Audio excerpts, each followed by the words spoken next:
Hi, hey guys, happy Saturday. I am going to talk about Legend of Korra because I just watched season 2 and season 3 this week. Let's just start off with how much of a fan I am of Avatar: The Last Airbender. So when I first started watching Legend of Korra, I had this habit of comparing Korra and Aang. It made me kind of not like Korra as much. And then season 2 came along and I realized, why was I comparing them? They're opposites. They've had different experiences. They have their own flaws and they have their own strengths. I mean, Aang is more connected with the spiritual side of the Avatar, while Korra is more of an expert in the elements.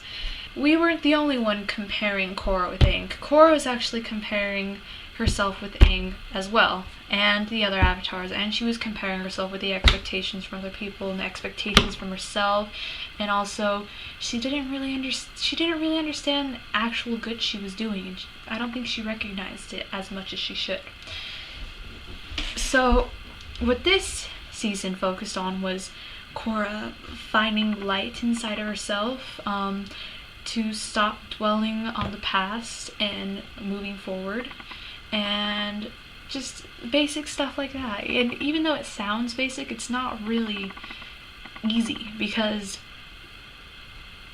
even your average Joe forgets to find light inside themselves and make positive things out of a situation that aren't exactly fun. 2 episodes that I really loved in the seasons that really helped with this sort of development was, one, the character introducing the first avatar, Wan, and 2, bringing back Zuko's uncle. Okay, so for the first one though, there was a whole episode where we learned how Wan became the first avatar.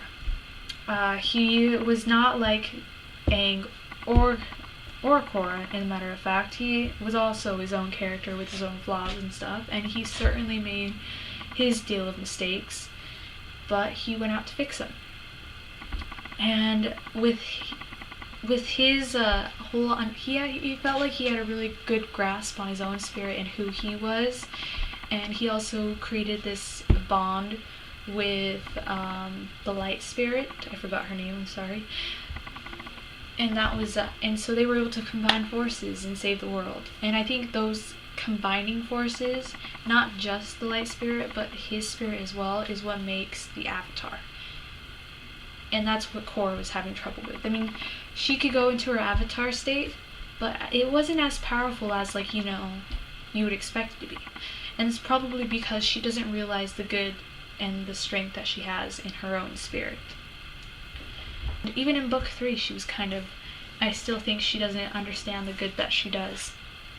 And so in another episode, my favorite episode in season 2, she gets lost in the spirit world. She loses Jinora, and she is frightened. She turns into a little girl again. She's crying. The spirits around her are changing because of her negative energy, and they're becoming darker and evil and anxious, and the clouds are rolling in, and Zuko's uncle shows up and he's like, Korra, you need to stop crying. You're upsetting the spirits around you. Your attitude shapes your reality. And she stopped crying. She took a deep breath and was like, I need to find my friend. Will you help me? And she was more positive, and so the clouds started showing in, the sun came out, the spirits became happier, and she's like, wow, I did that? And so with that information, she was able to deliver this little baby dragon to his home, but the home was scary. It was a mountain with lightning crashing and dark clouds and evil spirits, but she encountered those evil spirits and she said, I'm not afraid of you, I have light inside of me. And suddenly everything was alright. The spirits became good, the sun came out, and the dragon became this huge dragon that helped her. And so